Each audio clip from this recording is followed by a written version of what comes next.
Amis internautes, bonjour. C'est toujours un plaisir renouvelé de vous retrouver dans le cadre de notre émission Ceci Midi. Aujourd'hui, nous avons le plaisir de recevoir Santé Arona, qui est chercheur indépendant et disciple de Cheikh Anta Diop, de même que Saliou Diop, il est doctorant à l'Université Cheikh Anta Diop de Dakar, département Histoire, et il est aussi membre fondateur du mouvement Carbone 14. Et dans cette émission, il y aura aussi mon confrère Koumandofène Diouf, qui est de la maison, qui est journaliste, analyste, et aussi il va participer dans le cadre de cette émission. Bonjour, Hassan. Bonjour, monsieur Ning.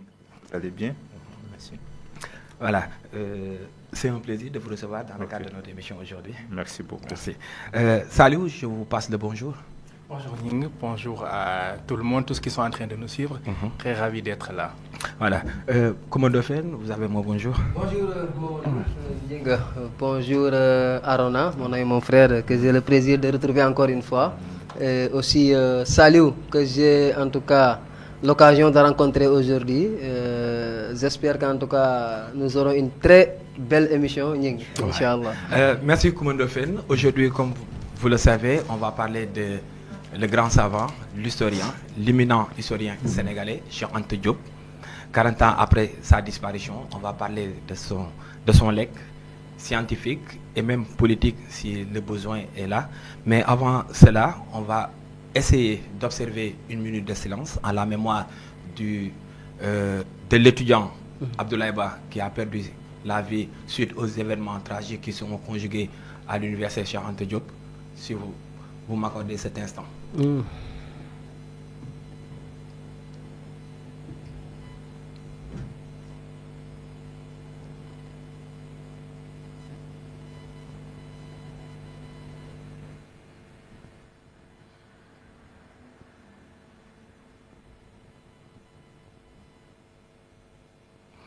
Merci. Nous prions pour le repos de son âme, ainsi que nous présentons nos condoléances à l'ensemble des étudiants de l'université Cheikh Anta Diop, de même que sa famille éplorée et l'ensemble des citoyens sénégalais. Merci. Donc on va rentrer dans le cadre de notre sujet aujourd'hui. On va parler de Cheikh Anta Diop, mais avant cela, on va donner la parole à Santé Arona, qui va nous faire peut-être un rappel historique de qui était Cheikh Anta Diop. Alors, bonjour encore. Bonjour, monsieur Ning. Bonjour, monsieur Diouf. Bonjour. Et puis, bonjour, mon copanéliste, Saliou Diop.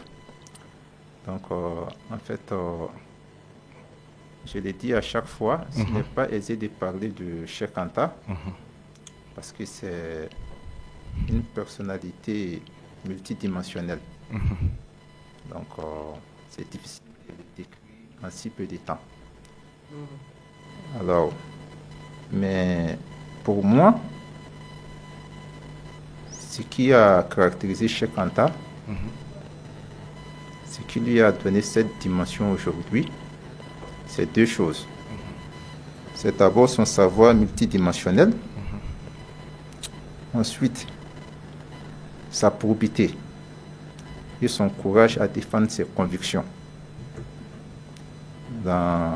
selon les normes de l'éthique et de la morale. Donc, Cheikh Anta, c'est ce grand savant qui est né, si on peut le dire, au fin fond du Sénégal, mais qui, à travers son érudition, s'est imposé au monde entier et a ouvert la voie aux chercheurs africains. Donc, Cheikh Anta Diop, il a contribué à mettre les Africains en confiance. Voilà. À les mettre en confiance dans un contexte où on leur disait qu'ils n'avaient pas d'histoire. Ils étaient un peu comme des sous-hommes. Cheikh Anta est venu montrer aux Noirs leur vraie place dans l'histoire de l'humanité. Merci. Saliou, vous, en tant que disciple de Cheikh Anta Diop, qu'est-ce que vous pouvez nous dire de Cheikh Anta? xam naa laata may dugg ci waxtaan bi damay sànni ay kàddu wolof. doonoon li gënal Cheikh Anta Diop ci liggéey bi ñuy def tamit ñu koy farataal lool. macha allah di xamal nit ñi ne ngir bëgg waxtaan bi gën a yaatu moo tax. daanaka ñuy dem ci kàllaamay nasaraan. waaye kàllaamay Kocc bi mooy li nga xam ne nii dañ koy promouvoir bu baax. Une petite précision, c'est que je suis pas au département d'histoire, je suis doctorant chercheur effectivement, mais je suis pas en histoire, je suis en civilisation. Et il y a énormément de choses qu'on peut dire sur Cheikh Anta Diop. Je vais peut-être parler un peu de sa biographie en quelques mots. Et après, je vais peut-être parler aussi de sa production intellectuelle. Pour comprendre Cheikh Anta Diop, je pense qu'il faut le loger dans 3 temps. La première périodicité, c'est ce que j'appelle son enfance. Voilà. Je pense que mon camarade Arona l'a dit tout de suite. Il est né dans une zone très éloignée, à 150 km de Dakar, à Tchaïtou, qui est à 27-28 km de Bambey. Et même là, quand on va à Tchaïtou, on se rend compte que c'est au milieu de nulle part. Donc imaginez dans les années quelqu'un qui est né en 1923.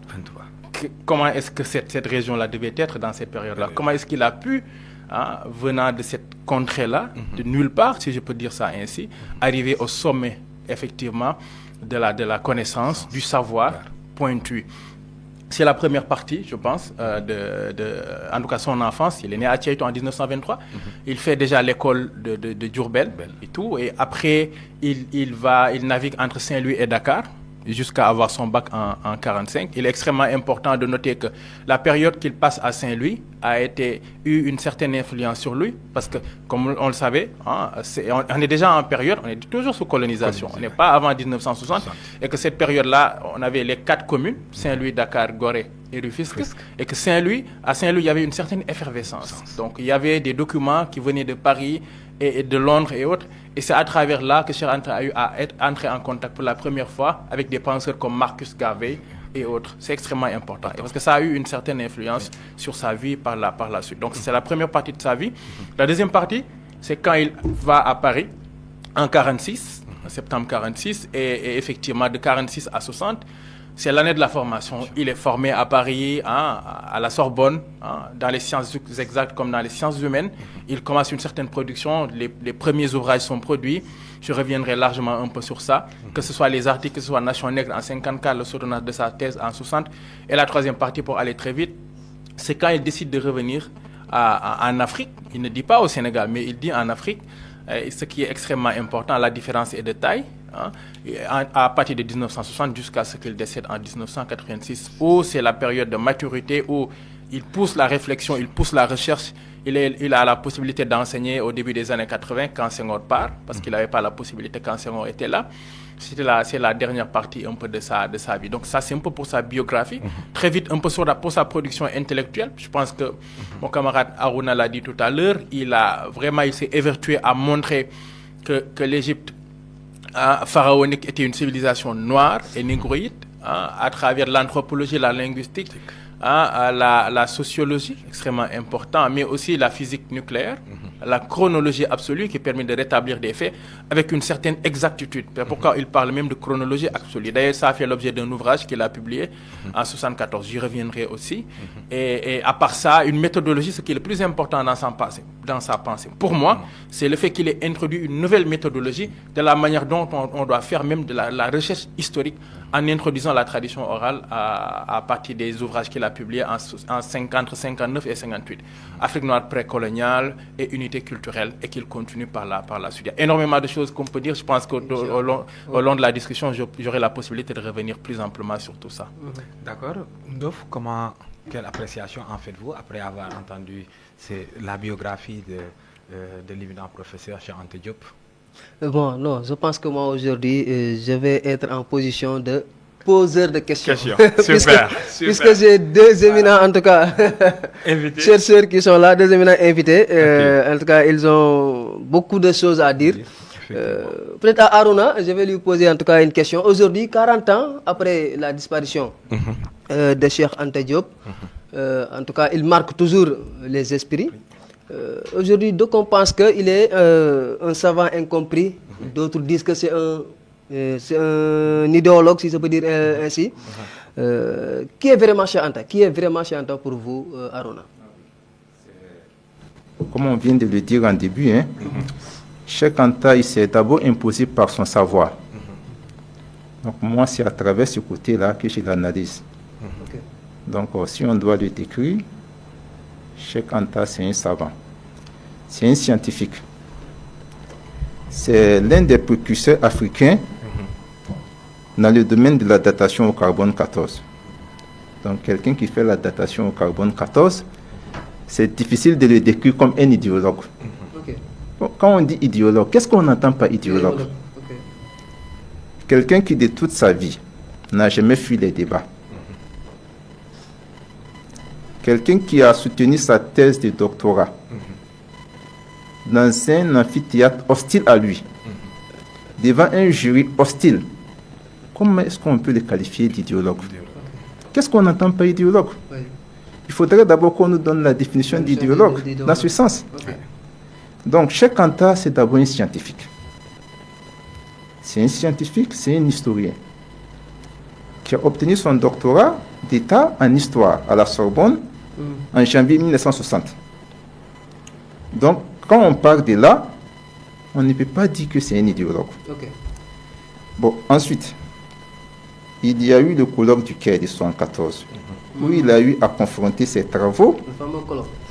le fameux colloque du Caire, du 28 janvier au 3 février 1974 au Caire, Ok. où il a eu à confronter ses travaux à ceux des plus grands égyptologues de son temps. Lequel colloque a dit la très minutieuse préparation des communications des professeurs Cheikh Anta Diop et Théophile Obenga n'a pas eu, malgré les précisions contenues dans la note préparatoire envoyée par l'UNESCO, une contrepartie toujours égale. Il s'en est suivi un véritable déséquilibre dans les discussions. Donc si on parle de là, je pense que ce mot même devait être révolu de notre vocabulaire. Ok. Je vois. Les adversaires de Cheikh Anta l'ont employé. Ok. Aujourd'hui, eux-mêmes se sont discrédités. Donc, en tout cas, s'il y a idéologie, ce n'est pas du camp de Cheikh Anta Diop. Ok. Cheikh Anta Diop est toujours resté du côté de la science. Cheikh Anta Diop est toujours resté ouvert au débat. Cheikh Anta Diop est toujours resté ouvert à la critique. C'est pour cela que moi, personnellement, je suis gêné lorsqu'on me dit que je suis disciple de Cheikh Anta. Est-ce que tu vois? Ok.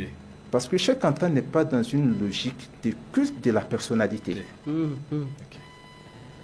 Et il a dit cette célèbre phrase aux étudiants à Niamey. Je crois que tout le monde le sait. Il dit formez-vous, armez-vous de science jusqu'au temps. Et une autre fois, il dit je serai l'homme le plus heureux si de plus en plus de jeunes noirs allaient se former rigoureusement, même si c'est pour venir me contredire ensuite. Mais formez-vous d'abord. Donc, tout cela, ça montre que Cheikh Anta, c'est d'abord le scientifique. Oui. Contrairement aux idées véhiculées, qui n'est pas dans le culte de la personnalité, qui ne cherchait pas à avoir des disciples. Ok. Au contraire, c'était quelqu'un qui cherchait à être contredit. Et souvenez-vous, même dans sa conférence de Niamey, il dit, le plus important, c'est d'arriver à la connaissance directe. Mais une fois que vous arrivez à cette connaissance directe, si vous découvrez que mes travaux sont inconsistants, mais vous pouvez les jeter dans la boue. Ok. Vous comprenez? Ok. Donc, Cheikh Anta, pour conclure, c'est d'abord le scientifique, c'est le savant qui a soumis ses travaux à l'observation, à la critique de ses pairs. Et donc, lesquels travaux continuent encore de servir, si on peut le dire, de sources, des viviers, des champs à explorer pour les futures générations. A-t-il été, pour finir, a-t-il été incompris donc? Oui. A-t-il été incompris? Incompris? Bon, je ne dirais pas. Ok. Je dirais qu'il a été combattu. Ok. Ok. Développé. Voilà. Quand j'ai dit qu'il a été combattu, qu'est-ce que ça signifie? Ça signifie que ce que Cheikh Anta a dit, l'Égypte antique est nègre, Cheikh Anta ne l'a pas inventé. Avant lui, Hérodote l'a dit. Ok. Des siècles avant Cheikh Anta. Ok. Quand Hérodote a visité l'Égypte, c'est Hérodote qui a qualifié les anciens Égyptiens de Agan Mélanès. Il dit, ils sont noirs, mais d'une extrême gravité. Mélan, ça veut dire noir. Oui. Agan, Oui. à l'extrême. Donc, Cheikh Anta, en réalité, il n'a fait que reprendre en quelque sorte les travaux des précurseurs, mais qu'il a approfondis. Donc, on ne peut pas dire qu'il a été incompris. Ok. S'il avait été incompris, sa thèse de doctorat, on lui aurait refusé sa thèse de doctorat. Ok. On lui a permis sa thèse de doctorat, il a obtenu sa thèse de doctorat. Il est allé au colloque du Caire, comme on vient de le dire, ses travaux ont été reconnus. Donc ce n'est pas un problème d'incompréhension. Et c'est pour ça, lui, si vous le suivez bien, chaque fois il parlait de bonne foi. De bonne foi. Ok. C'était un problème de bonne foi. Ok. Merci, vous voyez. Bon, je ne voudrais pas rentrer dans le domaine politique. Voilà, Ouais, allez-y, allez-y. on va reprendre là où est-ce que M. Hassana a terminé. Il dit qu'il a été combattu. Qu'est-ce qui dérangeait Cheikh Anta à tel point que les gens ne voulaient pas mettre en lumière sa connaissance, ses recherches et peut-être même sa pensée? De nouvelles thèses introduites sur le champ scientifique. Je pense que il n'est pas le seul à être combattu allant dans ce sens-là. Pour ceux qui connaissent l'université, la recherche de manière générale, quand vous introduisez une nouvelle thèse, on peut prendre l'histoire par exemple des sciences exactes. Hein. Okay. On se rappelle Galilée, on se rappelle toutes les personnes qui sont venues à un moment donné dire que les faits que vous établissez là sont limités ou en tout cas ne sont pas suffisamment prouvés. Il y a à chaque fois une certaine... Ils sont réfractaires, les autres sont réfractaires. Ils sont toujours combattus. C'est toujours le premier réflexe, en fait. C'est ce qui est le plus facile. Quand on n'est pas d'accord avec vous, vous combattre est la chose la plus simple. La chose la plus difficile, c'est de comprendre pourquoi est-ce que vous dites cela, pourquoi est-ce que vous prenez ces thèses-là, en fait. Et quand vous faites cela, ça requiert des efforts, ça requiert une recherche, effectivement une documentation, et les gens, ils préfèrent la facilité. Donc, c'est une réalité de dire qu'il a été combattu sur le champ scientifique déjà, parce que à titre de rappel, Asante le dit tout de suite, il fait la soutenance, il finit par soutenir sa thèse en janvier 1960, le 9 janvier plus exactement, et j'ai eu la chance de naître un 9 janvier. Donc c'est pas anodin. Ouais. J'espère. Mais avant 1960, il s'inscrit dans les registres de Sorbonne en 1951. Il y a eu 9 ans d'écart. Allô? Oui, déjà. Oui, bonjour. Bonjour. Bonjour. À qui ai-je l'honneur? Oui, c'est Nico Junior Boissy, le coordinateur de la marche. D'accord. Merci Boissy, merci de nous rejoindre dans ce plateau. Voilà, vous avez suivi le débat. Comment avez-vous apprécié ce qui a été déjà dit?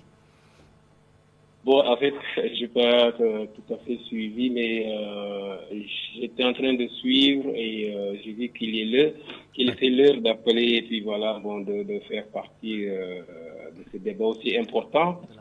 Et donc, c'est comme ça que j'ai lancé l'appel, quoi. Mais déjà, je salue les frères qui sont sur place, mes frères de combat. D'accord. Salut Aruna et vous et monsieur Diouf. Donc, le temps que j'ai suivi les explications, le peu de débats que j'ai suivi déjà sur place, c'est déjà riche. C'est déjà riche. Et je suis très content de les rejoindre et puis voilà, si parler de cet événement, la marche, un événement aussi grand de taille, un événement panafricain qu'on organise chaque année. D'accord. Voilà, donc vous êtes le coordonnateur de la marche de Tchétou, c'est ça? Oui, le président, oui, voilà. De la marche internationale Dakar-Tchétou. D'accord. Et vous avez déjà fait la marche, comment, voilà, une fois à Tchétou, comment les faits se sont déroulés? Il y avait des activités que vous pourrez nous rappeler ou bien au moins nous faire une petite description de ce qui s'est passé à Tchétou? Oui, merci déjà pour cette question. Donc, à à Tcheïtou, chaque fois, donc d'abord, il y a le déroulement de la marche.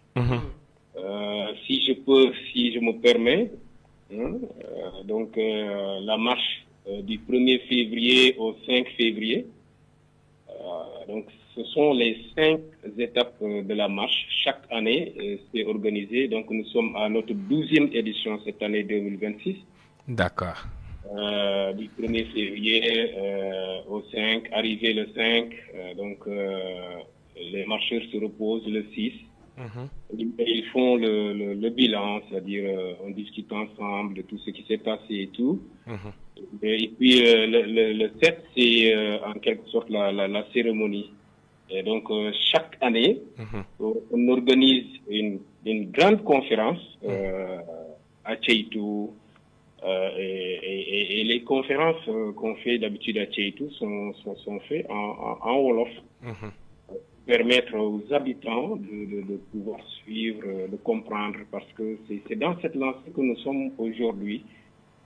Donc de pouvoir inviter tout le monde et découvrir Cheikh n'est pas réservé seulement aux intellectuels. Tout le monde doit découvrir ce que Cheikh a fait. Tout le monde doit se sentir responsable aujourd'hui en Afrique. Donc tout le monde doit mettre la main dans la pâte. C'est comme ça que ça se passe. Et cette année, cette 12e édition, rencontre en quelque sorte le quarantenaire de la disparition de Cheikh Anta Diop. Donc cette édition est, je peux dire, spéciale. Ça a été une cérémonie spéciale aussi. Vraiment, il y avait le ministre de la Culture qui s'est déplacé à Amadouba. Il y avait les anciens compagnons de Cheikh Anta Diop. Il y avait beaucoup d'établissements qui étaient venus participer à ce quarantenaire et à la 12e édition de la marche. Voilà, très rapidement, est-ce que vous pouvez nous faire l'économie du thème qui a été au jour durant cette activité? Oui, en fait, c'est comme je le dis, nous nous mettons aujourd'hui pour discuter avec les Africains, c'est-à-dire descendre beaucoup plus bas le débat et que tout le monde soit au courant et que tout le monde sache les urgences. Donc, nous vivons des moments urgents en Afrique. Et tout le monde doit être au courant, tout le monde doit être responsable et tout le monde, comme je l'ai déjà dit tantôt, doit mettre la main dans la pâte. Donc, si le thème est un thème d'actualité, et donc, comme je l'ai dit, le panafricanisme face aux défis géopolitiques de l'heure, comme je l'ai dit, c'est des problèmes que rencontre l'Afrique et l'Afrique, en quelque sorte. Oui, la place de l'Afrique dans tout ce qui se passe aujourd'hui dans le monde, on ne peut pas répondre à ces questions. Et donc, on ne peut pas répondre à ces questions. C'est important que les gens comme nous et vous, comme tous ces gens qui ont compris, mes frères qui sont là-bas avec vous, que ces gens-là se mettent à faire des sensibilisations, à communiquer avec les gens à la base pour que les gens sachent que ce monde d'aujourd'hui est tellement agité et les Africains doivent être au courant de ce qui se passe dans le monde. Aujourd'hui, les gens parlent de la 3e guerre mondiale, ça va avoir lieu ou non, ça va pas avoir lieu, il y aura vraiment des je sais pas, la diplomatie, les gens vont discuter, les gens vont trouver des solutions. Mais tout cela n'est pas important parce que ce qui est important, c'est que notre Afrique à nous, qu'on soit à la hauteur, qu'on soit au même pied d'égalité que les autres parties du monde, c'est-à-dire qu'on se lève, que l'Afrique sache qu'elle est en danger et que l'Afrique sache que si elle ne fait pas quelque chose, ça risque d'aller mal Et comme on le dit à chaque fois, l'Afrique sans les Africains. Et donc, il y a un travail vraiment sérieux à faire à la base. Et il est urgent pour tout cela. Donc, l'Afrique court des dangers. L'Afrique possède tout ce que le monde, les autres parties du monde ont besoin. Mais l'Afrique n'assure pas la sécurité de ses richesses. Et comme l'avait dit Cheikh Anta Diop, que la sécurité précède le développement. Les Africains doivent travailler ensemble. Les États-Unis ont récemment bombardé le Nigeria. Donc, je pense que le président nigérian doit être à mesure de se dire que voilà, il est vraiment temps. Ce que fait aujourd'hui l'AIS, c'est pas de la rigolade, c'est pas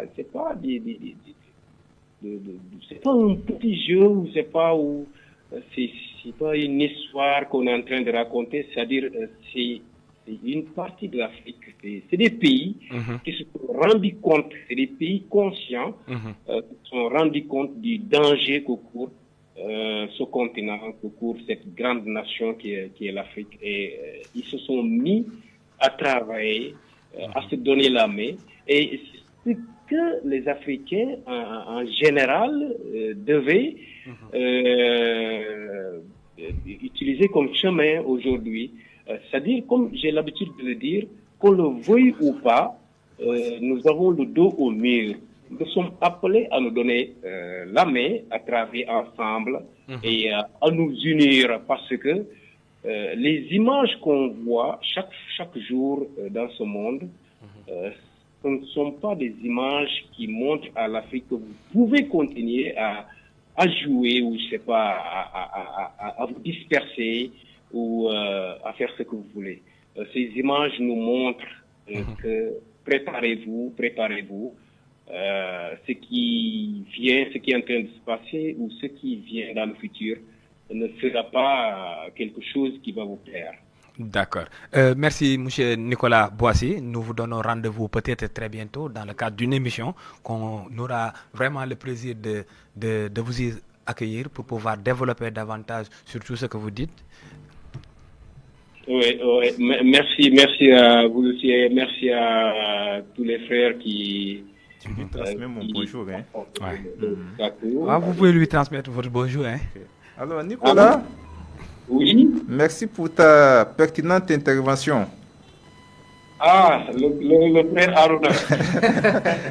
alors, mais quand tu parlais là, parlais de l'attaque du Nigeria, en même temps, ça m'a rappelé un texte écrit par Cheikh Anta. Il y a de cela environ 49 ans. Oui. Dans Sigui, si tu prends Sigui, numéro 00, décembre 76, Cheikh Anta, il déplorait ça déjà. Oui. La France avait attaqué les territoires tchadiens. Malheureusement, 49 ans plus tard, c'est les mêmes faits qui se reproduisent. Exactement. C'est pour dire combien de fois ton intervention est pertinente, quoi. Merci infiniment. Vous êtes en train de développer, vous êtes en train de partager avec les frères et sœurs africains ce que je dis tantôt. Le débat doit être beaucoup plus qui porte à comment je dis encore, approfondi. Beaucoup plus accueilli par les gens des différentes couches de la société. Donc aujourd'hui, tout le monde doit capter, tout le monde doit être dans le bain, tout le monde doit être là, au même pied d'égalité. Et ce travail doit être fait par nous, c'est-à-dire nous qui avons un peu compris, nous qui avons un peu analysé les choses. Donc nous devons débattre aujourd'hui dans les plateaux, partout, à ce que même le mécanicien qui est là-bas dans son coin puisse comprendre. Et je vois que vous êtes dans cette lancée-là, vous expliquer les choses d'une façon aussi beaucoup plus claire par rapport à ces couches-là, quoi. Donc, vraiment félicitations et bon courage. Et on est content de se retrouver encore, de discuter de notre papa, le dernier pharaon, de discuter du peu de choses qu'on fait sur le terrain, et puis voilà, pour le bien de l'Afrique. D'accord. Merci Nicolas. Merci. Voilà. Merci beaucoup. Voilà. Diop, vous avez entendu Nicolas, il a eu à parler de l'enseignement aujourd'hui, ce qu'il y a lieu de faire pour mettre toujours en valeur l'enseignement et peut-être même l'héritage de Cheikh Anta Diop. Comment appréciez-vous son intervention? Très heureux de l'entendre partager un peu ce qu'il est en train de faire avec la marche internationale Dakar-Tiaïtou, qui sont nos camarades avec qui nous collaborons. J'ai eu l'honneur de faire la première partie de la marche cette année, de Dakar jusqu'à Bargny, le 1er février, avant de revenir sur Dakar pour animer d'autres conférences, et de les retrouver le 7 février à Tiaïtou pour les activités. Voilà. Et on a eu aussi la possibilité d'organiser ensemble le 29 décembre passé la journée, la naissance, la commémoration, la célébration plutôt de la naissance de Cheikh Anta Diop, une grande conférence au Grand Théâtre que j'avais eu l'honneur d'animer moi-même et un autre panéliste, toujours en collaboration avec la marche Dakar-Tiaïtou. Donc mes salutations camarade Nicolas et ma sœur Khadija et tous les autres membres. Je pense que il dit quelque chose d'essentiel. Beaucoup de choses, mais une chose que je retiens qui est extrêmement importante, la possibilité d'aller s'adresser directement aux masses. C'est extrêmement important. Quand on parle de révolution, et nous on est dans une révolution, on est dans un processus de révolution en tout cas qui a été enclenché, mais pour qu'elle puisse s'achever, cette révolution-là, il ne faut pas qu'elle soit portée par une personne, en fait. C'est ce qu'un penseur politique très dense qui s'appelle Amilcar Cabral, que vous connaissez tous, appelle le suicide de classe. Il faut effectivement, pour arriver à faire une révolution, que les classes, entre guillemets, qu'on puisse combattre l'embourgeoisissement, tant que tel, qu'on puisse casser un peu les bourgeoisies pour effectivement aller vers les masses critiques. Ce sont les masses critiques qui pourront un peu porter cette révolution-là. Et c'est ce que Cheikh Anta Diop a eu à faire. Ce n'est pas pour rien qu'il a créé des partis politiques. Le BMS, le FNS entre 60 et 63, et un peu plus tard le RND en 76. C'est parce qu'il avait compris qu'il devait sortir de l'université, sortir du cadre académique. C'est ce que nous appelons à Carbone 14, nous, dans mon mouvement, la désinstitutionnalisation de Cheikh Anta Diop. Ça veut dire que porter le discours, les travaux de Cheikh Anta Diop hors des espaces académiques, hors des écoles et hors des universités, pour les distiller de manière très simple, très accessible aux masses critiques. Monsieur Diop, je retourne vers vous. Aujourd'hui, on parle souvent, les gens taxent de Cheikh Anta Diop de l'incompris. Peut-être ils ne le comprennent pas. Peut-être ils n'ont pas approfondi leur connaissance par rapport au message que Cheikh Anta Diop véhiculait. Aujourd'hui, selon vous, lequel de ces œuvres mettrait plus en lumière la pensée de Cheikh Anta Diop? Waouh, ça va être difficile de choisir tellement toute la production de manière générale est riche, est dense et très instructive à plus d'un titre, pour parler comme Kéba Mbaye. Mais je pense que pour introduire Cheikh Anta Diop dans les enseignements, on peut le faire par spécialité, au lieu de le faire par ouvrage. Parce que même un seul ouvrage, si je prends Nation Nègre et Culture par exemple, il couvre énormément de choses. En fait, civilisation ou barbarie, pareil. Mais je pense que moi, j'adopterai la méthodologie de Cheikh Anta Diop. Cela veut dire qu'on va enseigner Cheikh Anta Diop dans les différentes spécialités. En histoire, par exemple, il est enseigné en égyptologie, ce qui est déjà bien. Mais il peut être enseigné aussi en sciences exactes, en physique. Pourquoi je dis ça? Parce qu'il publie un ouvrage qui s'intitule Physique nucléaire et chronologie absolue.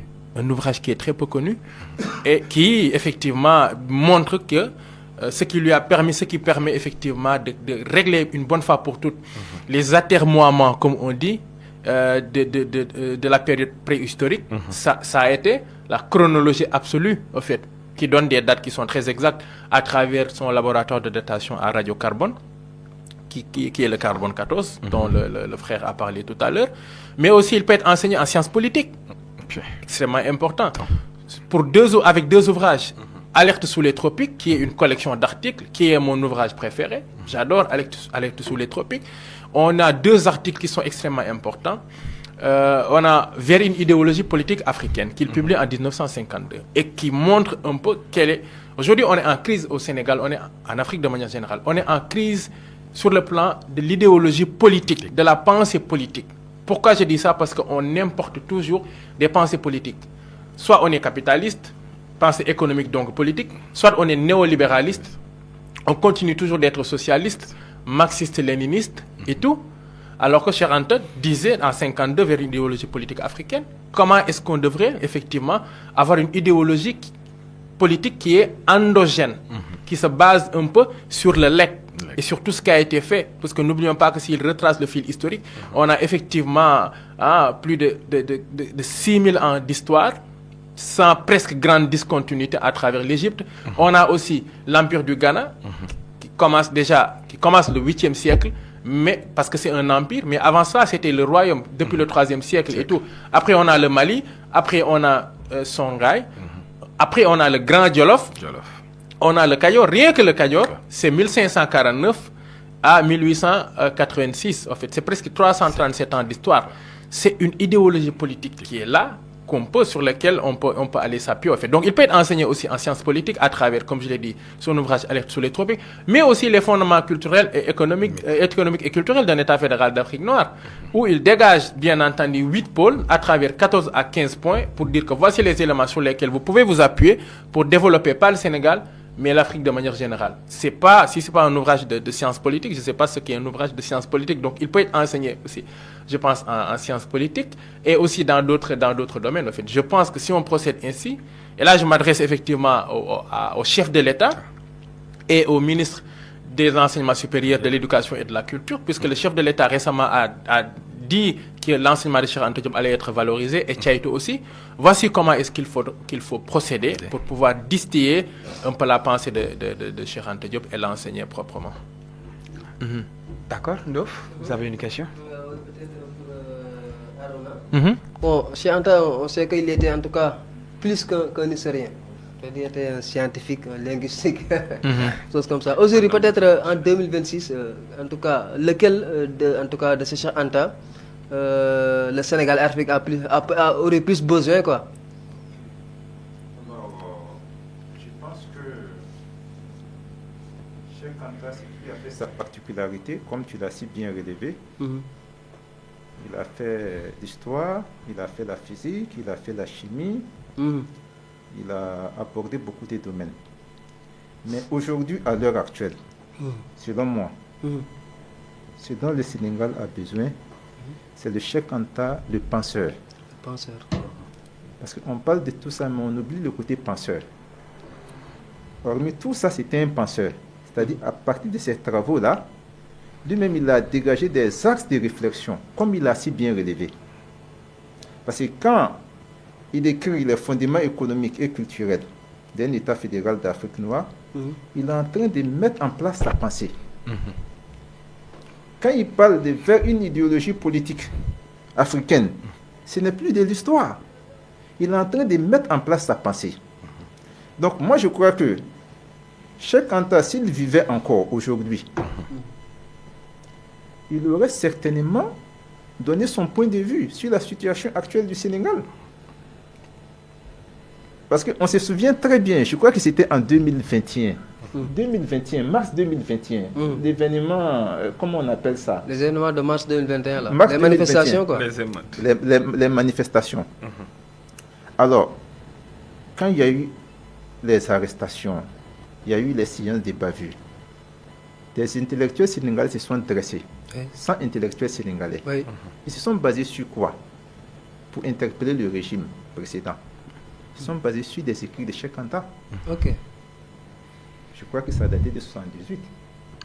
Puis il disait que la plus grande injustice peut être habillée dans la forme juridique la plus parfaite.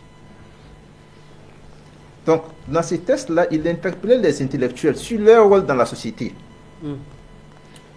Donc, ça fait que pour moi, à l'heure actuelle, ce dont le Sénégal a besoin en particulier, mais l'Afrique de manière générale, a besoin de Cheikh Anta, c'est le Cheikh Anta Diop le penseur. Parce que, mais vous allez m'excuser si j'espère que je n'en fais pas trop.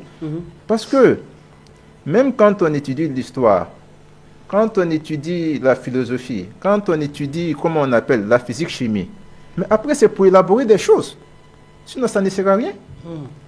Hein?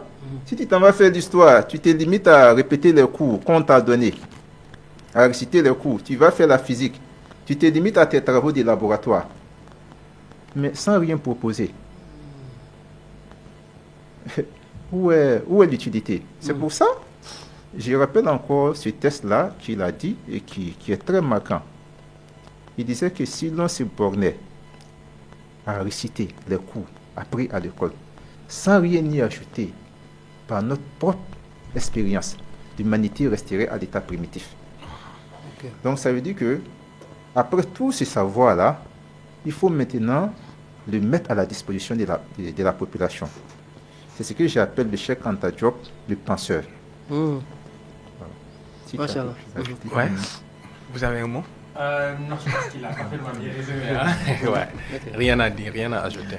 D'accord. Revenons un tout petit peu. Je pensais que tout à l'heure, quand je parlais des ouvrages de Cheikh Anta Diop, j'allais penser que vous allez au moins mentionner la Carbone 14, dans le nom de votre mouvement.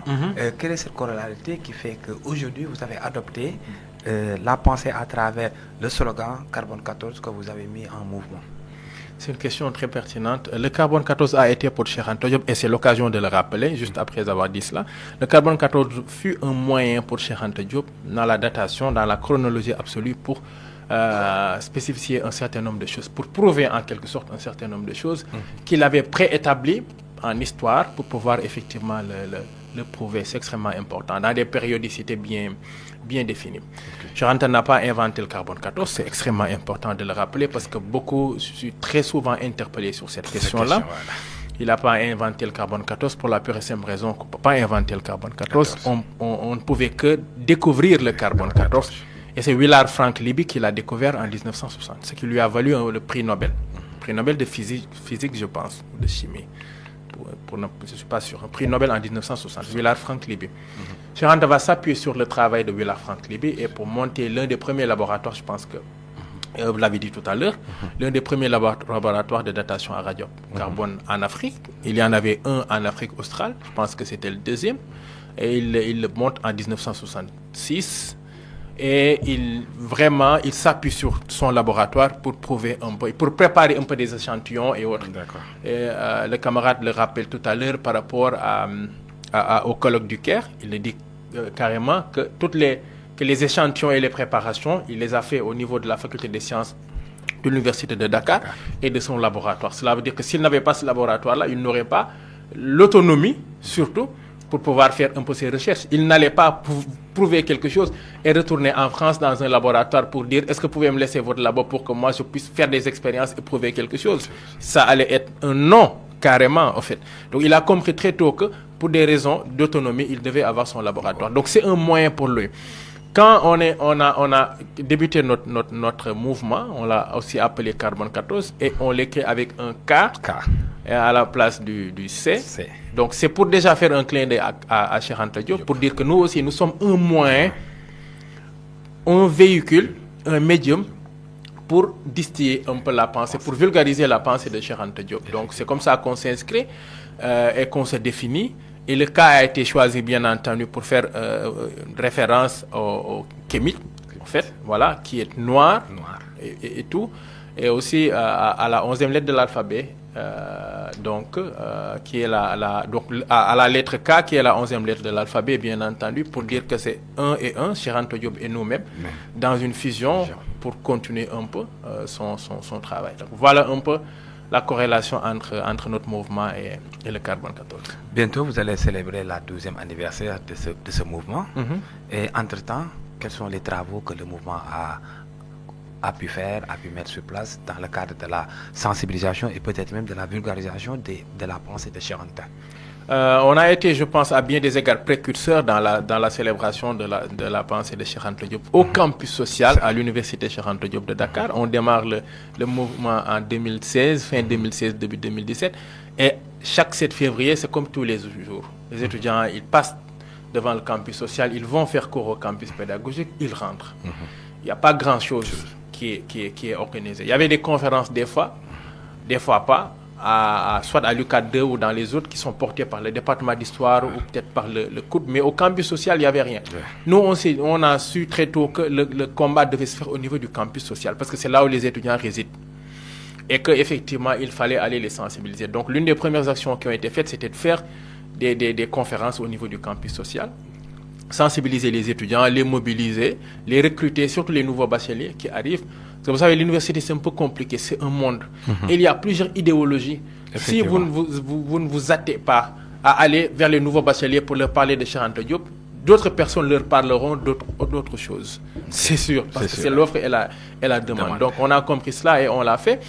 Après cela aussi, on a compris qu'il fallait sortir de l'université, ce qu'on a appelé la désinstitutionnalisation. On a fait le Carbone 14 Tours. On est allé sillonner plusieurs villes, plusieurs contrées du pays, un peu partout, donc jusqu'à Richard Toll, un peu partout, à Kaolack, un peu partout, dans les lycées, dans les collèges, dans les écoles élémentaires pour parler avec les étudiants, parler avec les élèves. Ce qui a continué, un travail que j'ai continué un peu partout en Afrique, jusqu'en Afrique de l'Est, à l'Union africaine, à Addis Abeba, en Tanzanie, un peu partout. Et c'était un peu ça, ce travail de mobilisation. Et une des choses aussi qu'on a eu à faire, c'est qu'on a compris que les jeunes aiment la musique. Le hip-hop. Le hip-hop. Donc on a produit un album hip-hop qui s'intitule Carbone 14.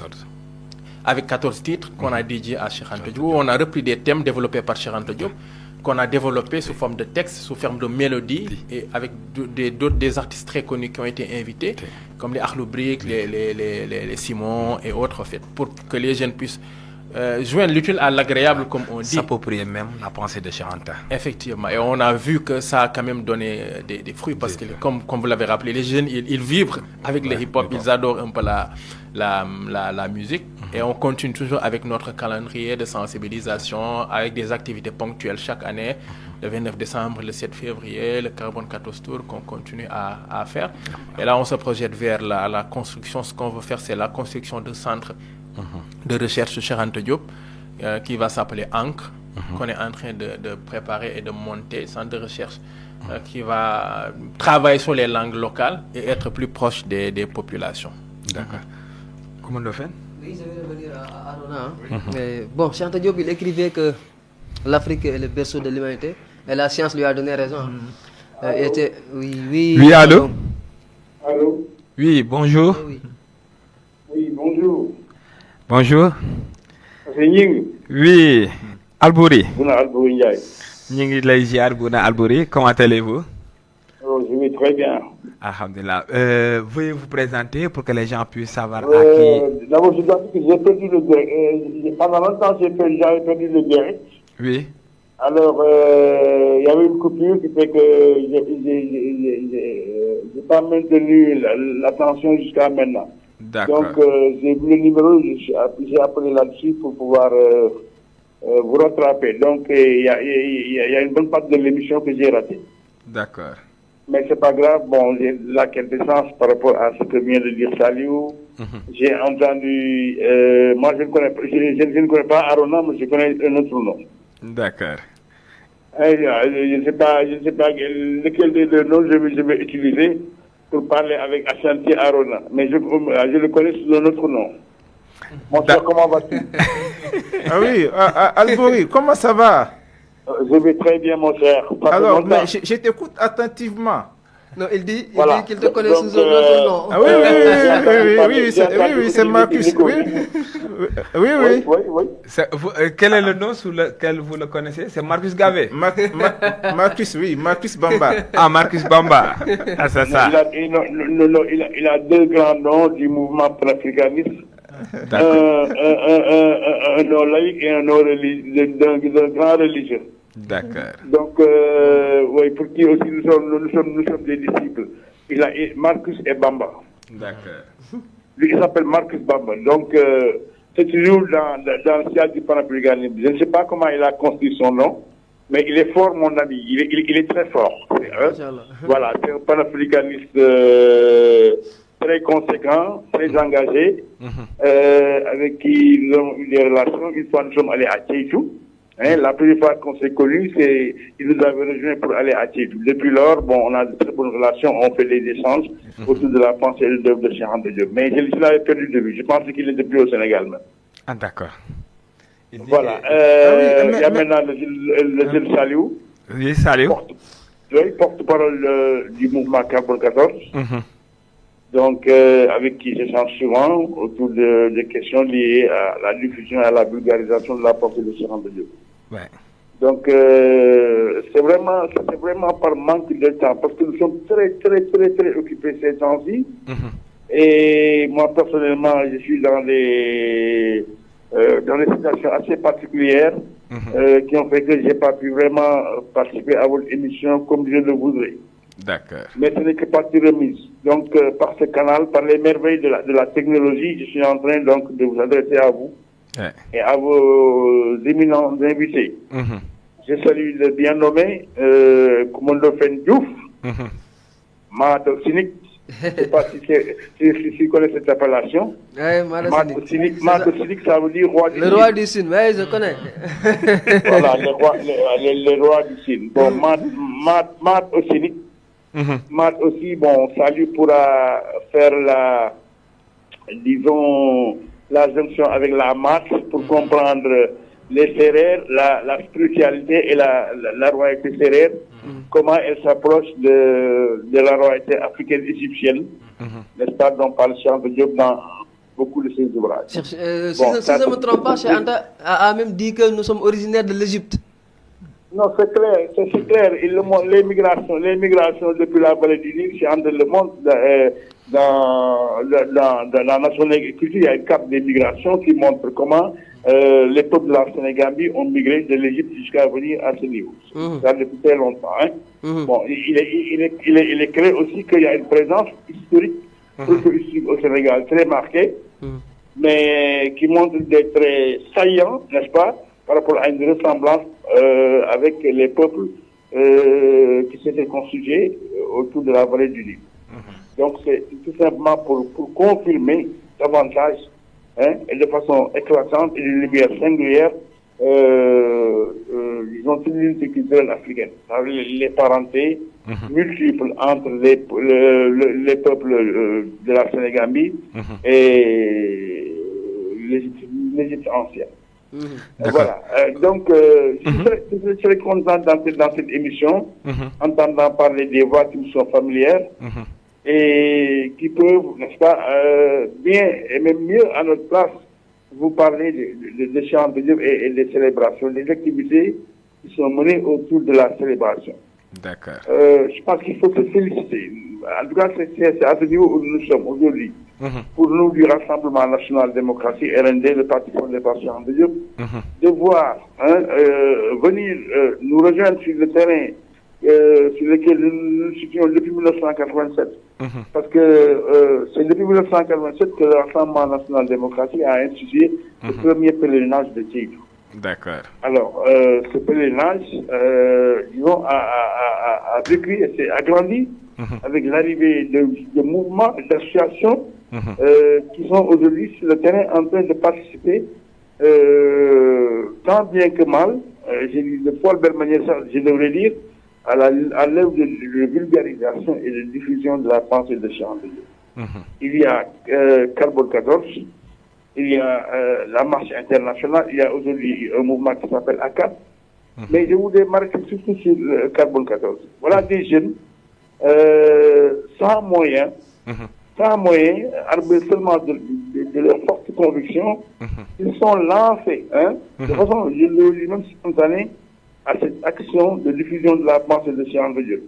Bien sûr, par eux-mêmes, sans être influencés ni par les politiques ou ni par les anciens, ni aussi par le cadre universitaire qui jusqu'ici n'a pas toujours été favorable à la diffusion de la pensée de Cheikh Anta Diop. C'est les actions sporadiques qui s'organisent annuellement autour des célébrations depuis 1987. C'est pourquoi depuis un certain temps, j'avais commencé à même disons, pas m'opposer, mais à dire que quelle est l'utilité des conférences qui se font chaque année à l'université et qui regroupent les mêmes personnes depuis 1987. Donc, c'est des convaincus qui professent toujours Cheikh Anta Diop, les gens très pénétrés de la pensée de Cheikh Anta Diop, qui se racontent les mêmes choses, n'est-ce pas, toutes les années. Alors, donc, il y avait vraiment un confinement, un cloisonnement, n'est-ce pas, de Cheikh Anta Diop entre les Bouba Diop, les Marietou, Diallo Diop, Cheikh Mbacké Diop, Aboubakry Moussa Lam, des gens avec parfois des petits groupes de jeunes, qui s'intéressent cette année, l'année prochaine, on ne les voit pas. Donc, il n'y avait même pas une continuité. Même au niveau des jeunes qui assistent à ces cours, il n'y a pas une continuité, un suivi dans la formation, n'est-ce pas, dans l'imprégnation de la pensée de Cheikh. D'accord. Alors, les mouvements qui nous arrivent maintenant sur ce terrain, comme Carbone 14, sont en train de développer des actions, comme l'a si bien dit Saliou, qui sont en train de sortir de l'université. Là, la bataille, c'est ça. Aujourd'hui, il a dit qu'il faut sortir de l'université. Moi, mon slogan, c'est ce que j'ai dit, c'est qu'il faut sortir Cheikh Anta Diop des carcans de l'académie. C'est toujours les professeurs d'université, de façon très docte, qui viennent parler de Cheikh Anta Diop, rivaliser. Finalement, ils en sont arrivés même à raconter des anecdotes, n'est-ce pas, de petites histoires autour de Cheikh Anta Diop, alors que c'est pas ça qui nous intéresse. Il faut créer les conditions de l'appropriation de la pensée de Cheikh Anta Diop par les jeunes. C'est vrai, il faut pénétrer le niveau scolaire, les lycées. Moi, j'ai eu modestement la chance d'avoir organisé des conférences dans les lycées, à Ziguinchor, à Linguère, à Bambey, au lycée de Bambey, à Thiès, Guédiawaye, il n'y a pas d'année où je n'organise pas une conférence sur Cheikh Anta Diop durant la période des anniversaires. Mais l'impact est très limité. Donc, il faut aujourd'hui, s'il y a une suite de mouvements qui arrive, il faut créer cette synergie. Ce réseau Cheikh Antayen qui va nous permettre, n'est-ce pas, de nous organiser. J'ai parlé de Tchétou. Il faut mettre en place même un cadre permanent pour l'organisation du président de Tchétou, qui regroupe les politiques, les non-politiques, les RND, à cadre Carbone 14, les marcheurs, etc. Et tout ce qui participe au président de Tchétou, parce qu'il est en train de se développer. Et si on ne parvient pas à mettre en place ce cadre-là, disons, le président risque d'aller dans tous les sens. De la même manière, il faut se réunir autour et élaborer vraiment des programmes de célébration et sortir de Dakar et sortir de l'université en même temps sortir de Dakar.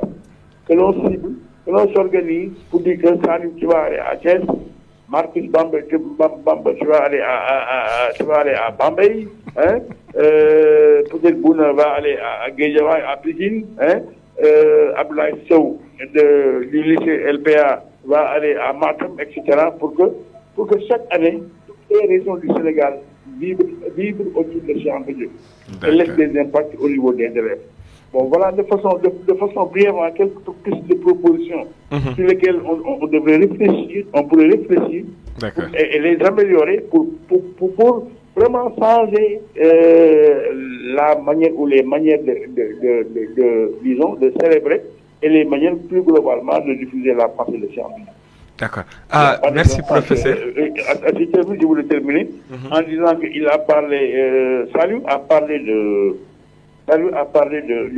centre de recherche. Oui, c'est bon. C'est très bon, mais il faut aussi penser à la fondation. Pendant longtemps, on l'avait évoqué, mais un moment, on a laissé tomber. Bon, je ne sais pas si c'était par rapport relativement à l'accord de la famille qui devait être donné, mais je pense qu'il faut remettre sur la table la création de la fondation sociale. D'accord. Après cela, on en reparlera avec les Saliou, les Marcus, avec d'autres. Bon, c'est vrai, pendant longtemps, il y a des divisions. Il y a des divisions dans la famille de Cheikh Anta Diop. Bon, ça va être dépassé, Inch'Allah. Ça va être dépassé, et c'est l'appel là où je vais terminer. C'est l'appel que je lance. Ne pouvant pas le faire, nous avons dit que nous sommes tous d'accord sur le fait que, globalement, on peut résumer Cheikh Anta Diop comme étant, disons, la pensée de Cheikh Anta Diop comme étant une pensée scientifique au service d'un projet politique. Parce que découvrir une vérité scientifique est une chose, mais en tirer des conséquences pratiques en est une autre. Et la conséquence pratique chez Cheikh Anta Diop, c'est la création d'un cadre politique approprié qui est le seul dépositaire du projet politique de Cheikh Anta Diop. Et l'appel que nous voulons lancer, c'est que tous ceux qui aujourd'hui se réclament de Cheikh Anta Diop, qui, de façon conséquente, qu'ils viennent ensemble, nous les invitons dans le cadre que Cheikh Anta Diop a mis en place et qui est aujourd'hui entre les mains d'une génération nouvelle, pour porter le plus loin possible ce projet. Et cela, ça va requérir la participation et l'adhésion motive de tous les panafricanistes. L'appel, c'est quoi? C'est une unité organique autour du projet politique de Cheikh Anta Diop dans le cadre politique que lui-même il a mis en place. Parce que nous voulons que nous soyons conséquents comme Cheikh Anta Diop, parce qu'il a dit que l'intellectualité ne va pas sans engagement politique et moral. Donc l'invite, c'est que nous vous offrons un cadre d'expression politique, un cadre de vulgarisation et aussi de matérialisation future de la pensée de Cheikh Anta Diop dans le cadre disons, dans un cadre politique pour faire triompher les idées de Cheikh Anta Diop au Sénégal et en Afrique. Voilà donc ce que je voulais dire. Félicitant et remerciant vos invités qui, avec brio, ont abordé les thèmes évoqués. Vous félicitez, moi je te connais, c'est tout ce que tu fais dans le cadre professionnel et ils ont l'ouverture que tu as en direction de Cheikh Anta Diop, de son parti et de toutes ces personnes qui travaillent autour de ça. J'encourage le seul Koumondofène, Boursin, Famak, aussi parce que je ne le connais pas très bien. Je salue Nico qui est intervenu, vraiment un déterminé, quelqu'un qui se bat, qui de façon déterminée organise cette marche. Ils ont récemment organisé l'anniversaire de la naissance au Grand Théâtre et ça a été une réussite parfaite. Donc, salut à tout le monde et bien les choses à vos familles et à nos familles. Merci professeur. Merci pour rappeler que c'est le professeur Bouna Albouri Ndiaye, coordonnateur du parti RND, Rassemblement démocratique sénégalais. Donc, qui est intervenu dans le cadre de cette émission. Voilà. Oui, j'en étais avec Arona. Mais juste de passage, remercier Bouna. Il a aussi fait des propositions. Ok, c'est bon. Il parle de mon nom, mais lui aussi il a un grand nom. Il a le nom en tout cas de roi. Bouna Albouri. Bon, Arona, je disais tantôt que Cheikh Anta a en tout cas écrit que l'Afrique est le berceau de l'humanité. L'histoire lui a donné raison. Il était aussi en tout cas un fervent défenseur d'une Afrique unie, une Afrique fédérée. Effectivement. Aujourd'hui, c'est en tout cas ces recherches, ce qu'il a produit, ses écrits et tout ça, ont-ils contribué ou en tout cas peuvent-ils contribuer à régler les problèmes de l'Afrique contemporaine? Oui, très bonne question. D'abord, je dirais que concernant le premier volet de la question, si ces recherches ont contribué, je réponds sans hésiter en disant que ces recherches ont contribué. Ok. Pourquoi j'ai dit ces recherches ont contribué? D'abord, un homme à lui seul ne peut pas tout faire. Ouais. Mais comme on a si bien dit contribuer, je prends un élément pour montrer que ces recherches ont contribué. Quand je prends par exemple son compagnonnage avec Théophile Obenga, c'est un signe que Cheikh Anta nous a donné. Cheikh Anta, il vient du Sahel. C'est un Sahélien, n'est-ce pas? Le Sénégal, c'est le Sahel. Obenga vient de l'Afrique centrale. C'est Obenga que Cheikh Anta a choisi comme compagnon. Quel est le plus grand signe du panafricanisme? Moi, je n'en vois pas. Cheikh Anta Diop est musulman. Obenga est chrétien. Cheikh Anta Diop choisit Obenga. Donc, déjà, à travers ce compagnonnage-là, c'est comme si Cheikh Anta a uni l'Afrique sahélienne ou bien l'Afrique de l'Ouest à l'Afrique centrale. Ok. Vous voyez? En plus, ces productions scientifiques ont contribué à forger de nombreuses consciences. Moi-même, j'en suis une illustration. Je ne suis pas sénégalais. Oui, tout à fait. Hein? Tout à fait. Je viens d'un autre pays. Mais Cheikh Anta fait partie de ces auteurs qui m'ont le plus marqué. Donc c'est un signe que ces recherches ont porté, ces travaux ont porté. Et je suis convaincu qu'il n'y a pas que moi. Ouais. Il y en a plein encore. Des milliers, voire des millions, qui ont été forgés par les écrits par les travaux de Cheikh Anta. Donc l'œuvre de Cheikh Anta, si on regarde dans ce sens-là, son travail n'a pas été vain. Ok. Cheikh Anta Diop, c'est pour ça, même s'il ne figure pas parmi les pères du panafricanisme, pour moi, Cheikh Anta est parmi les grands guides du panafricanisme. Et n'oublions pas, ce combat du panafricanisme, ce n'est pas une course, je vais dire, de vitesse. C'est une course de fond. Ok. On va à son rythme. Chacun va à son rythme. Donc, Cheikh Anta a apporté son apport et il continue d'apporter son apport. Maintenant, quand tu me demandes est-ce que ces recherches peuvent contribuer, mais bien sûr que ça peut contribuer. Et ça contribue. Ça contribue. Ça a contribué. Ça a déjà contribué, ça voilà. contribue et ça peut contribuer. Et ça continue de contribuer. Ok. Voilà, mais comme on l'a dit, c'est-à-dire, souvent c'est avec beaucoup de peine que j'en parle. Tout le monde dit Cheikh Anta. Tout le monde scande Cheikh Anta. Mais en réalité, il y a peu de gens qui disent Cheikh Anta. Ok. On ne dit pas Cheikh Anta. Sinon, si on disait Cheikh Anta, si on s'appropriait ses travaux, il y a beaucoup de problèmes que nous traversons aujourd'hui que nous n'aurions pas traversés. Moi, je vous donne un exemple simple. Aujourd'hui, la crise que traverse la CEDEAO, Ouais. je ne vais même pas parler de la CEMAC, parce que là, c'est autre chose.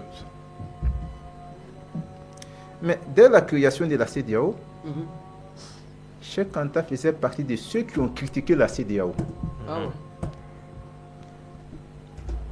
Cheikh Anta a dit, il dit la CEDEAO est une organisation vouée à l'échec.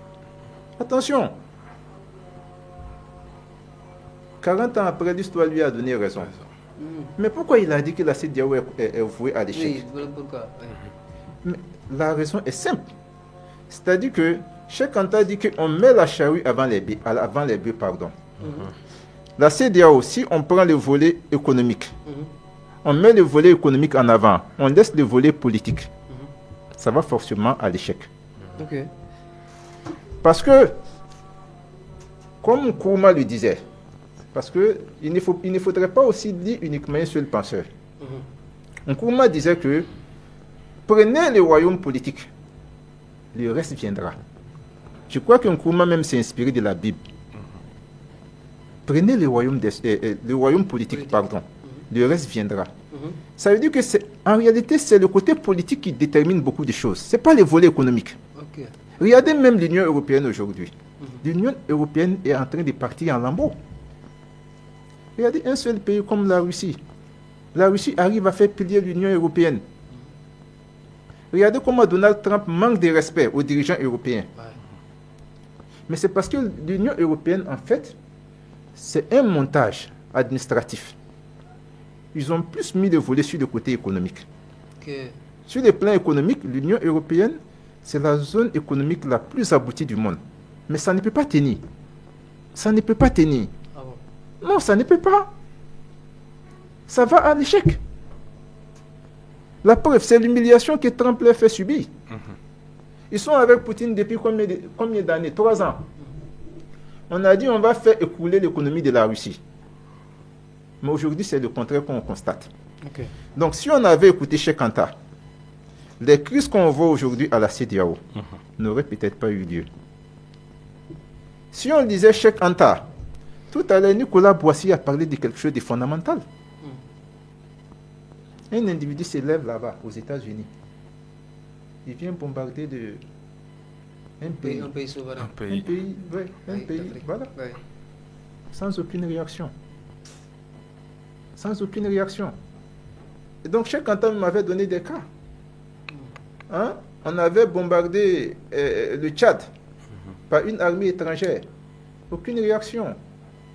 Hein? Il a donné des cas en Ouganda, dans un aéroport, où des soldats étrangers, des armées étrangères, pardon, sont venus s'emparer de certains otages. Ils sont venus quasiment comme des mercenaires, sans aucune réaction. Donc ça, c'est parce que on n'a pas lu Cheikh Anta. On n'a pas mis en pratique ces recommandations. Et souvenez-vous, je ne vais pas monopoliser la parole, pardon. Cheikh Anta disait la sécurité précède le développement. N'est-ce pas? Est-ce qu'il a été écouté? Après, voyons ce qui s'est passé en Libye. Hein? Nous sommes en train de subir, l'Afrique est en train de subir jusqu'à présent les conséquences de ce qui s'est passé en Libye. Oui. Donc, pour répondre à ta question, je crois que ça a été déjà répondu. Les travaux de Cheikh Anta ont non seulement contribué, mais peuvent contribuer. Et moi, je dirais même aujourd'hui, à l'heure actuelle, nous avons plus que besoin des travaux de Cheikh Anta. Okay. Si on veut vraiment une Afrique prospère, une Afrique unie, une Afrique puissante, il est temps de nous tourner vers les travaux de nos illustres savants, dont Cheikh Anta Diop. Une dernière question avant de te laisser. On parle de l'Union africaine, des choses comme ça. J'ai vu dans les commentaires tout à l'heure quelques demandaient si Cheikh Anta était encore là aujourd'hui, quelle serait peut-être sa position par rapport à l'AES? À l'AES. À l'AES, oui. Voilà, très bonne question. D'abord, c'est difficile de parler de quelqu'un à sa place. Voilà. Mais si... Oui. Tu as des éléments de réponse. Lui aussi, il va dire quelque chose. Voilà. Voilà. Selon toi, voilà. Selon toi, voilà, comme je l'ai dit, d'abord, c'est difficile de parler de quelqu'un à sa place, donc je parle avec réserve. Oui. Mais quand on revient à ce qu'on vient de dire tout de suite, un homme qui a critiqué la CEDEAO, au moment où tout le monde applaudissait la CEDEAO, aujourd'hui la CEDEAO est quasiment en lambeaux. Moi, je ne vois pas d'avenir pour la CEDEAO, excusez-moi. Non, je ne vois pas. Okay. Bon, maintenant, la question de l'AES. C'est vrai qu'il y a le côté démocratique dont certains parlent. Ils n'ont pas entièrement tort. Il y a certainement des travers. Mais il faut se poser les questions de fond. Okay. Qu'est-ce qui a entraîné cette histoire de l'AES? Si la CEDEAO avait vraiment réussi sa mission, vous croyez qu'il y aurait l'AES? Okay. Il n'y aurait pas l'AES. Et je pense que même quand on parle de la vision de Cheikh Anta, parce qu'il faut savoir faire la part des choses. Dans l'AES, tout n'est pas bon. Mais l'AES tend un peu vers le côté Cheikh Anta, quand je prends au niveau de l'organisation. La CEDEAO, souvent, quand vous suivez les conférences de la CEDEAO, ça fait de la peine. Vous voyez, parmi les Africains, quand on parle de nos secrets, on voit d'autres personnes qui ne nous ressemblent pas parmi nous. Je ne suis pas raciste, hein? Ce n'est pas du racisme. Hein? Oui. Vous imaginez? Ouais. Quand les décisions souvent de la CEDEAO sont téléguidées, quand un dirigeant français dit que je vais appeler tel président de la CEDEAO pour qu'il prenne telle décision contre tel dirigeant, on sanctionne un pays sans aucune base juridique. Aujourd'hui, même la Cour de justice de l'UEMOA a donné raison à ces pays. Alors, mais si on veut vraiment appliquer la justice, mais cette CEDEAO-là, est-ce qu'elle est en mesure même de dédommager ces peuples-là? Il y a eu des morts, faute de médicaments. Il y a eu des gens qui n'ont pas pu manger à leur faim à cause d'une décision qui n'était fondée sur aucun fondement juridique. Donc, si Cheikh Anta était vivant, moi je dirais qu'il condamnerait la CEDEAO ou bien il la dénoncerait avec ce qu'elle a fait. L'AES? Non, la CEDEAO. La CEDEAO, ok. D'abord, je l'ai dit, il a critiqué la CEDEAO à sa création. Oui, mais s'il voyait ce qui s'est passé aujourd'hui, c'est sûr qu'il il aurait dénoncé. Okay. Vous voyez? Donc, du côté de l'AES, donc nos amis de l'AES, je ne suis pas là pour faire leur propagande, hein, mais ils sont aussi dans un combat de survie. Et Cheikh Anta, tel qu'on le connaît, il est du côté des faibles. Qu'on le veuille ou non, à un moment donné, nos amis de l'AES, surtout ceux du Mali, on l'a dit, ils ont subi une injustice. Donc si Cheikh Anta vivait, effectivement, il aurait été du côté du peuple malien. Donc, par rapport au coup d'État, ces messieurs-là, comment ils sont parvenus au pouvoir, entre autres, est-ce que, selon vous, la manière serait conditionnée par Cheikh Anta? Effectivement, c'est ce que j'ai dit. J'ai dit qu'il faut faire la part des choses. Voilà. La manière dont ils sont arrivés au pouvoir est à déplorer. Vous voyez? Parce qu'ils sont venus par coup de force. Et même dans nos pays dits démocratiques aussi. Est-ce qu'ils sont réellement démocratiques? La question se pose. La question se pose. Voilà. Donc, dans toutes les choses, il y a la part des choses à faire, quoi. D'accord, vous retournez la même question à Salih aussi. Pourquoi pas? Je pense qu'il a des mots à dire. Il a quelque chose à dire là-dessus. Oui, je pense que c'est une question vaste. Je pense qu'aujourd'hui, le fait que la CEDEAO n'ait pas réussi, pour moi, si on l'analyse, on peut le comprendre en faisant la corrélation avec l'Union africaine. Ce qui a fait que l'Union africaine ne réussit pas jusque-là, fait la même chose que la CEDEAO n'a pas réussi. Et si l'AES ne fait pas attention, reproduira les mêmes erreurs. Je pense que le fait que l'AES, je ne parle pas au nom de Cheikh Anta Diop, bien entendu, je ne me permettrai pas. Je pense à titre personnel, que l'AES est une bonne nouvelle, au vu de tout ce qui s'est passé avec la CEDEAO. Et d'ailleurs, les camarades de la marche internationale Dakar Tchaïtou, que je salue encore de passage, se sont solidarisés dès qu'il y a eu cet embargo envers les camarades frères maliens et ont fait une marche de Dakar à Bamako, ce qui est un geste vraiment extraordinaire pour montrer la fraternité et le panafricanisme qui nous réunit. Donc je pense que là, comme je l'ai dit, pour moi, le fait qu'il soit dit qu'on ne va pas se laisser affamer, c'est une bonne chose, effectivement, et que la CEDEAO n'opère pas et qu'il faut trouver des alternatives, c'est une bonne chose que j'encourage tout à fait. Je suis avec eux sur ce point-là. Pour revenir un peu pour dire pourquoi est-ce que la CEDEAO n'a pas réussi et que l'Union africaine n'a pas réussi jusque-là et que l'AES gagnerait à faire attention pour ne pas faire les mêmes erreurs, c'est qu'il y a une reproduction des mêmes schémas coloniaux par rapport aux différentes classes. Ce qu'on avait au niveau de la colonisation, c'était carrément des classes. À travers les villes, par exemple, si on prend l'exemple du Sénégal, les 4 communes dont on a parlé tout à l'heure, si vous naissez dans ces 4 communes-là, vous êtes de facto un citoyen français. Si ce n'est pas le cas, vous êtes considéré comme un indigène. C'est une reproduction des classes. Des classes. On a les bourgeois et on a les prolétaires. C'est ni plus ni moins. Alors, après les indépendances, c'est ce que Cheikh Anta Diop dénonçait quand il disait qu'il faut faire attention à ne pas développer une bourgeoisie locale. C'est extrêmement important. Et on n'a pas fait attention à ça. Cela veut dire que les dirigeants de la CEDEAO ont reproduit la même chose.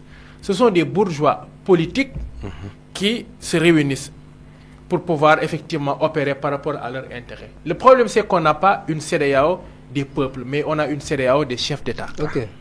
C'est ça le véritable problème. C'est la même chose avec l'Union africaine. L'AES aussi la même chose. Dernièrement, il y a eu la conférence des chefs d'État. En fait, CEDEAO, c'était la même chose, la confédération des chefs d'État. Même chose pour l'Union africaine, où chaque année, il y a un chef d'État qui a un mandat d'1 an, après c'est renouvelable. Qui d'entre nous, par rapport à tous ceux qui sont en train de nous suivre, effectivement, certains le savent, mais à grande échelle, très peu savent qu'il y a une assemblée, un parlement de l'Union africaine qui est basé en Afrique du Sud. Est-ce qu'on a déjà vu ce parlement-là se prononcer sur de grandes questions? Non. Qui parle au nom de l'Union africaine? D'habitude, ce sont des présidents. Non. Est-ce qu'ils parlent pour nous? Non, pas forcément. C'est un problème.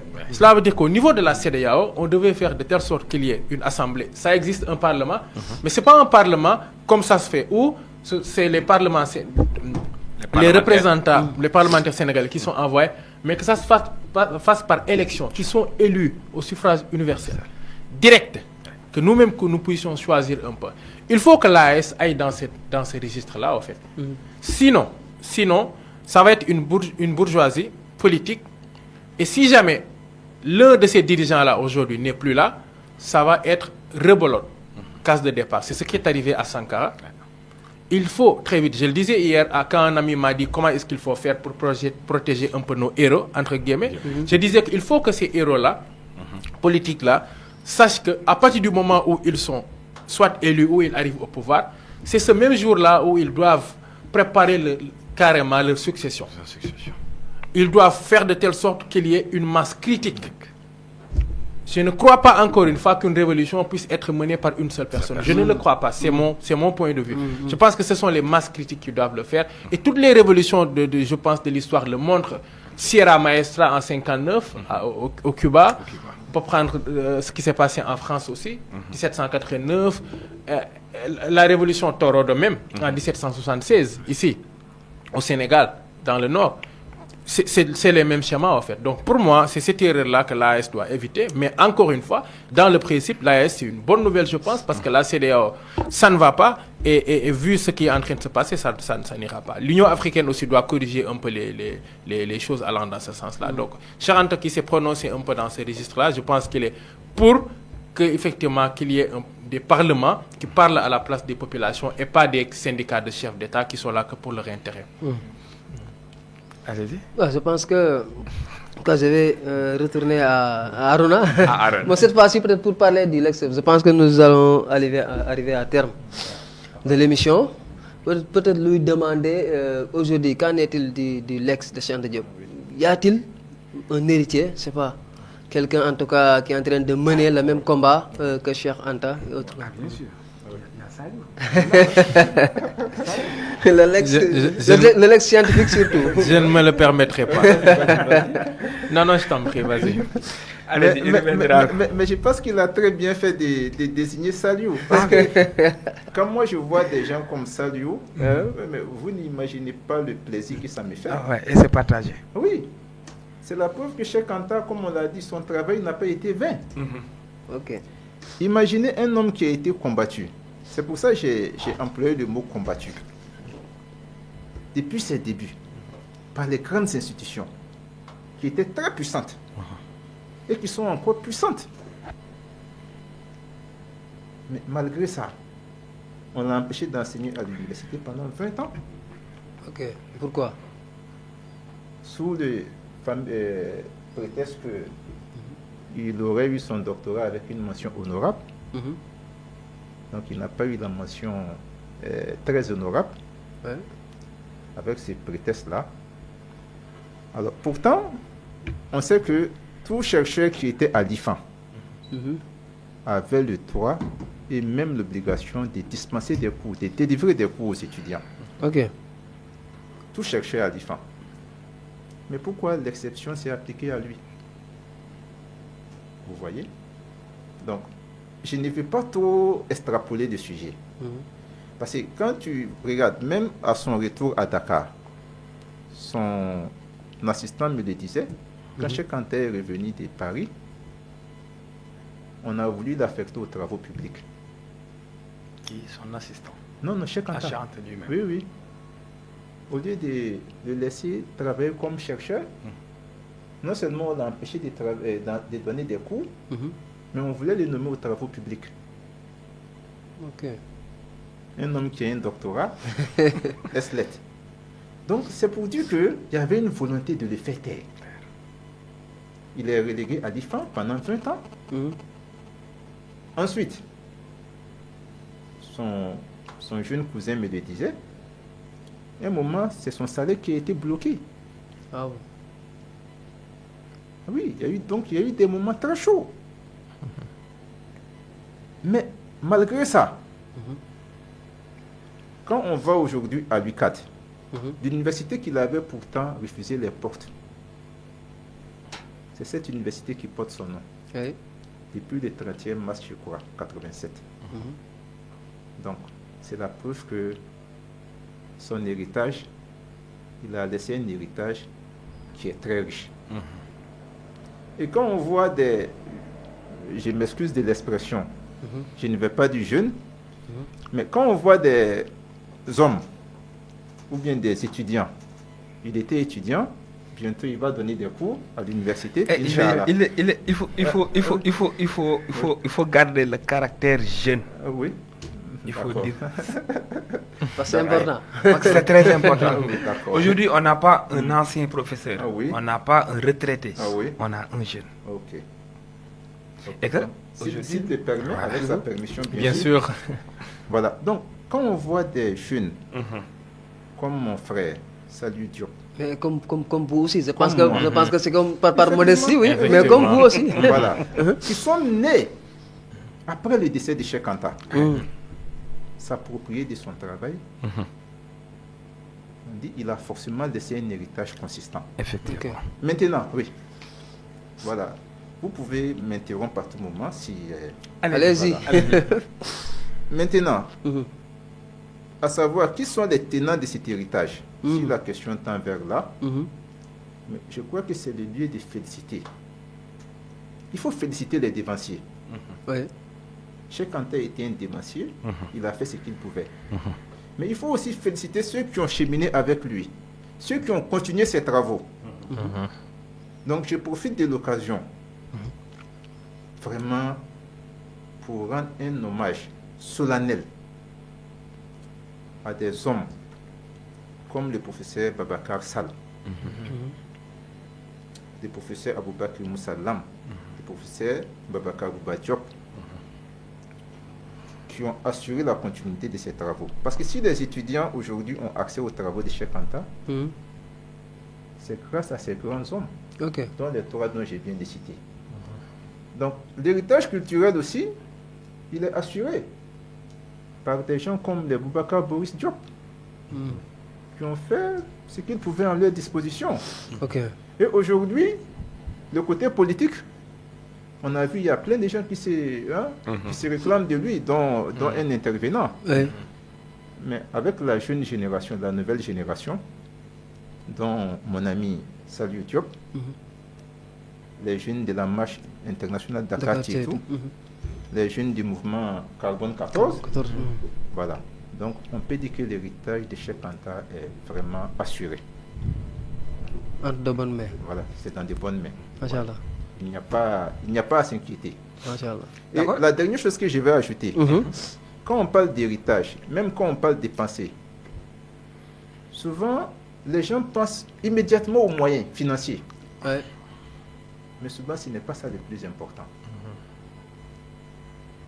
Le plus important pour un penseur, pour un travailleur, c'est lorsque tes œuvres, ta pensée est portée dans le cœur des gens. Il y a des penseurs qui ont été portés par des institutions. Quelques décennies après leur mort, on n'entend plus parler d'eux. Mais Cheikh Anta a été porté dans le cœur des gens, des Africains. Malgré qu'il ait été combattu, jusqu'à présent, son héritage continue à être perpétué. Donc, encore une fois, vraiment toutes mes félicitations. Salut. Merci. D'accord. Ça, vous pouvez rebondir sur la question, oui. la possibilité. Oui. Alors, je vais, avant de revenir sur la question, peut-être sur la question précédente, peut-être un petit commentaire par rapport à son héritage, surtout à ses travaux, l'impact que ces travaux ont eu à avoir dans les fondements économiques et culturels que le camarade Arona a mentionné tout à l'heure. Cheikh Anta Diop parle de fédéralisme et son fédéralisme, il est important, il y tient. Franchement, il tient à son fédéralisme au niveau africain ou au niveau continental ou au niveau sous-continental, il est dit. Et pour montrer que ce fédéralisme-là il y a eu un impact, qu'il y a eu effectivement des gens quelque part dans ce continent-là qui l'ont compris et qui l'ont appliqué, il est important de donner un exemple et de parler des faits. Je prends l'exemple de la Tanzanie, un pays que je connais, et de Julius Nyerere. La Tanzanie arrive après les indépendances séparément, où on a Tanganyika et Zanzibar.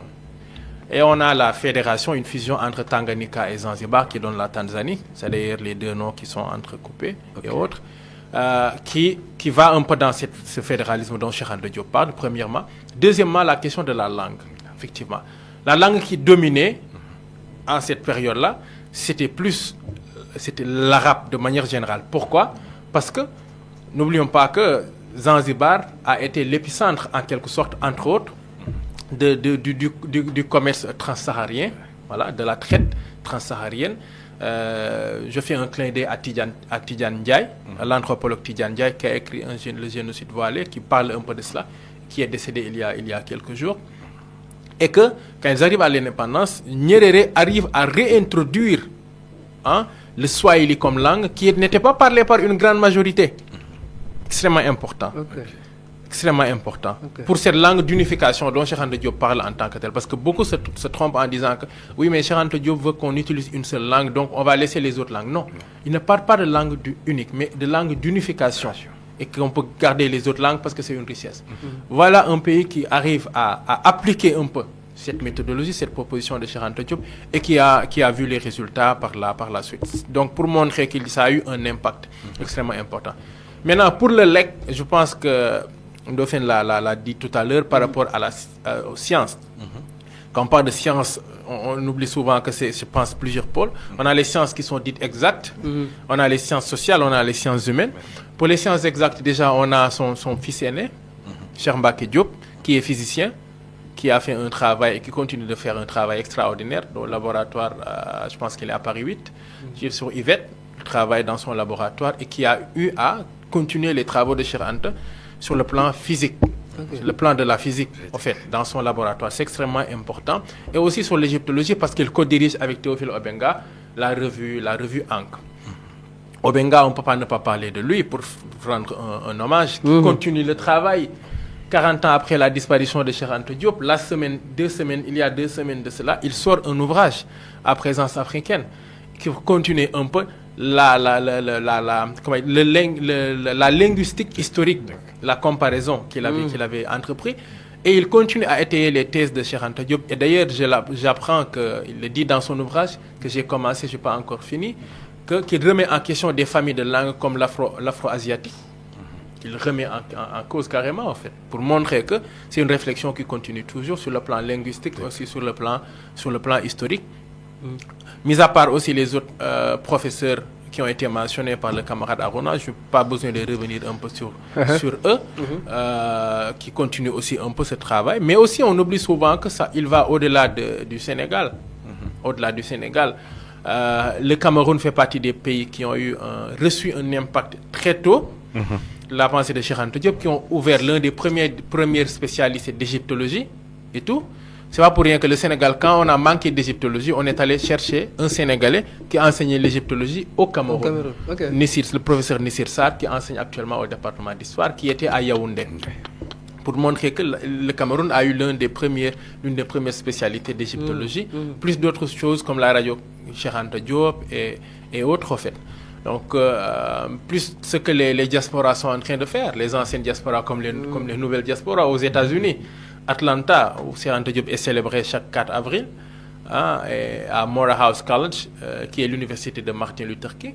Et voilà, pour dire que c'est un LEC qui est assez conséquent, plus un peu ce que les mouvements sont en train de faire. Nous, ce que nous sommes en train de faire est encore très petit, à une échelle très petite, par rapport à tout ce que nous voulons faire et par rapport un peu à la dimension de Cheikh Anta, mais on essaie d'apporter notre petite pierre à l'édifice pour la construction un peu de ce fédéralisme-là, parce que c'est son projet. Moi, c'est le projet auquel je crois. Je crois au fédéralisme au niveau africain. C'est pourquoi nous, on se présente comme étant africains du Sénégal, africains du Cameroun, africains du Bénin, etc. Parce que ces frontières-là sont très récentes. C'est les frontières de Berlin. L'Afrique va au-delà de cela. Et effectivement, je pense que c'est ce qu'on essaie de faire, d'apporter un peu ce LEC-là. Et on va continuer un peu le travail avec les challenges, mais je pense que voilà, on va y arriver. Apparemment, on a fait le tour des questions. Peut-être juste une dernière question d'actualité. Vous l'avez dit au début de vos propos. Vous avez parlé que récemment, lors du Conseil des ministres, que le président de la République avait pris des décisions concernant l'introduction des œuvres de Cheikh Anta dans le milieu scolaire.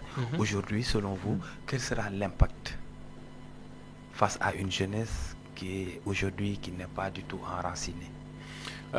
l'impact peut être considérable sur le plan de l'estime de soi, premièrement, sur le plan de la connaissance de soi, deuxièmement, sur le plan de la formation, comme il disait, formez-vous, armez-vous de sciences jusqu'aux dents.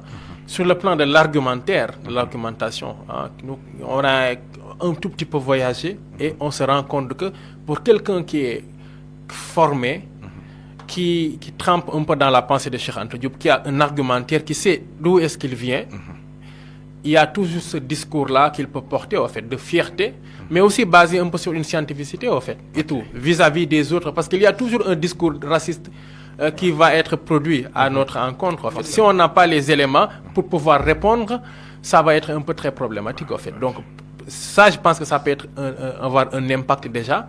Deuxièmement, aussi sur les sciences. Effectivement, ça peut avoir un impact extrêmement important.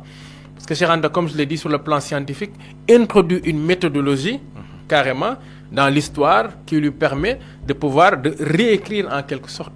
Pas réécrire, mais refaire la méthodologie pour que les gens puissent revoir que la manière dont l'histoire a été écrite était partielle et partielle. Ça aussi, ça peut être extrêmement important. Troisième élément qui me semble le plus essentiel, c'est sur le plan de la pensée. Le camarade en a parlé tout à l'heure, en fait.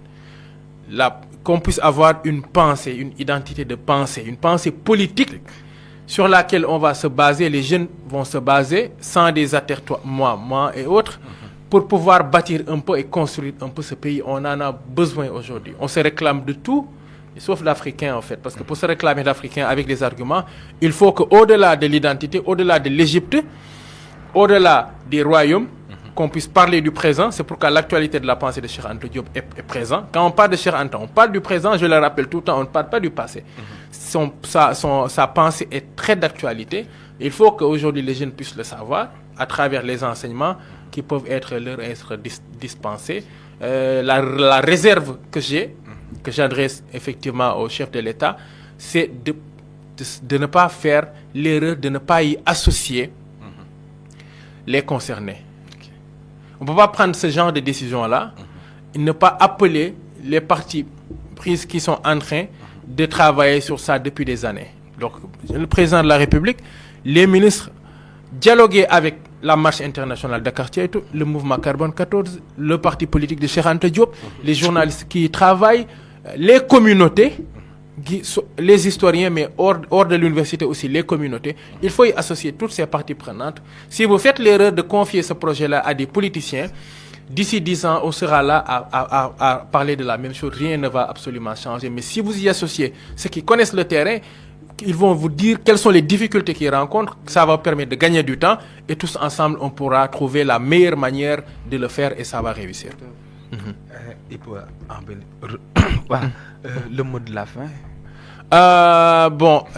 Je suis très heureux de faire ce plateau et de le partager avec mon frère, mon camarade Arona, que je n'avais pas revu depuis un moment.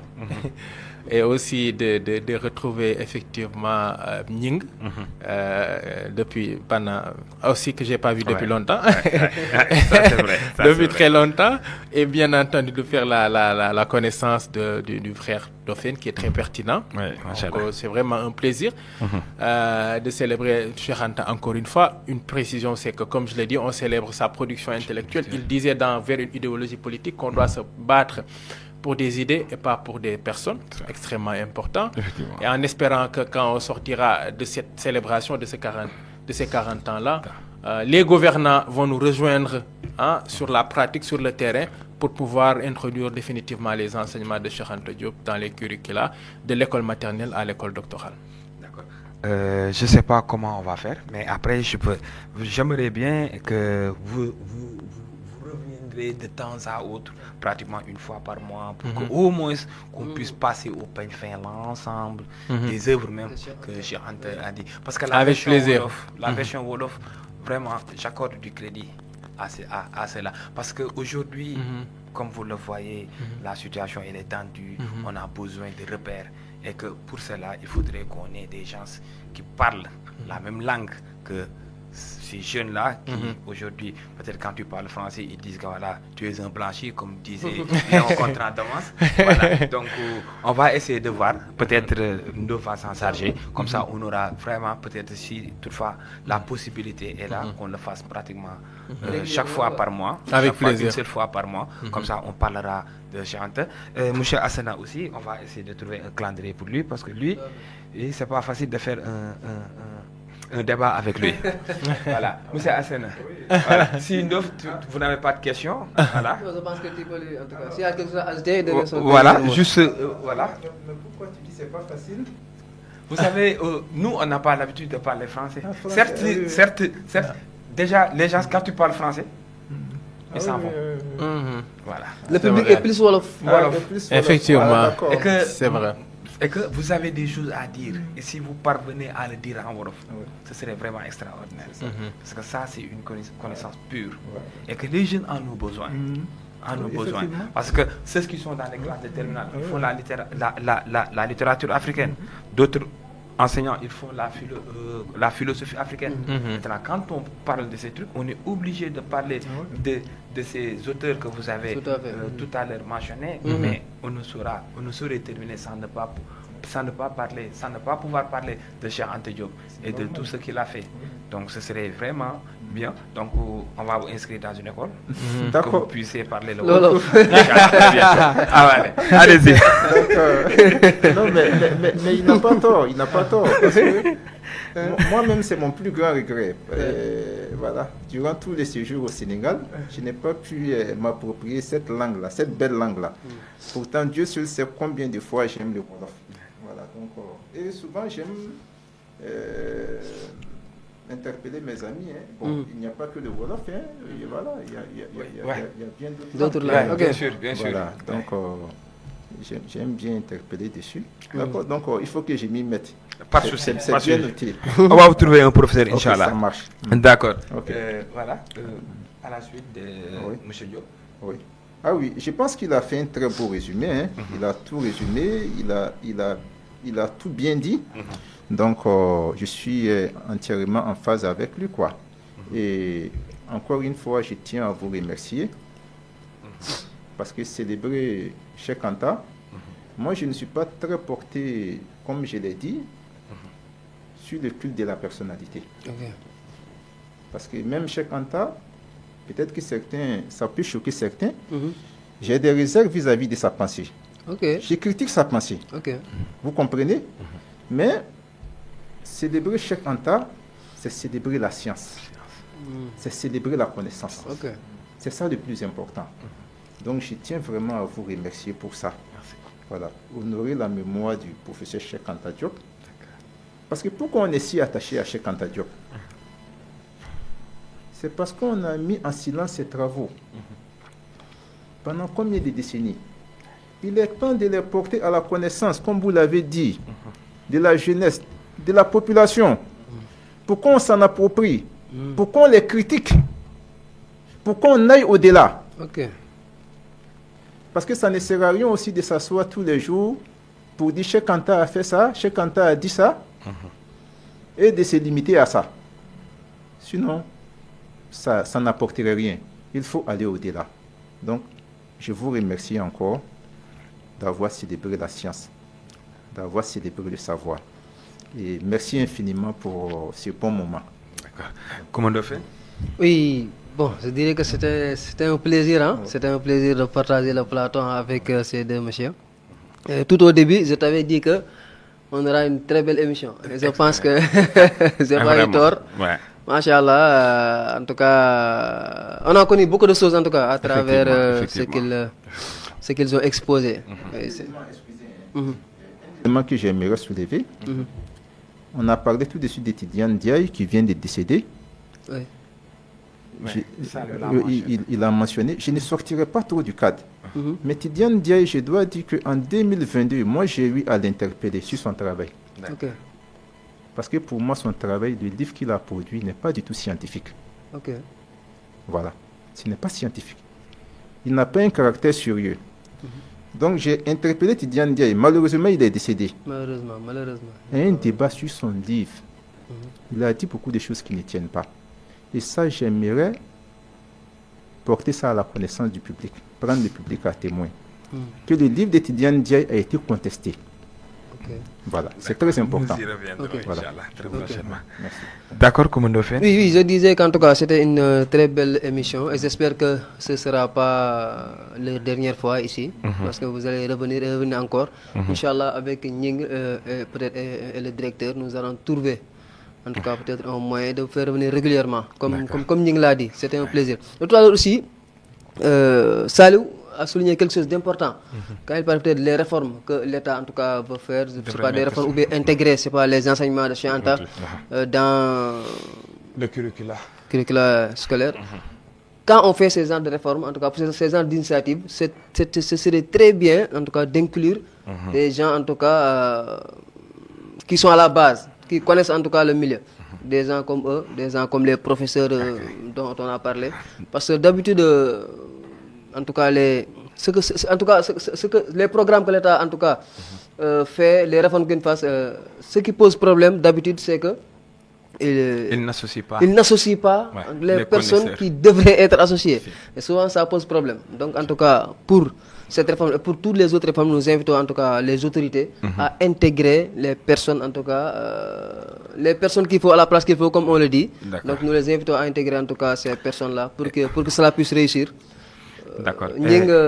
Pour la présentation aussi, en tout cas, c'était excellent.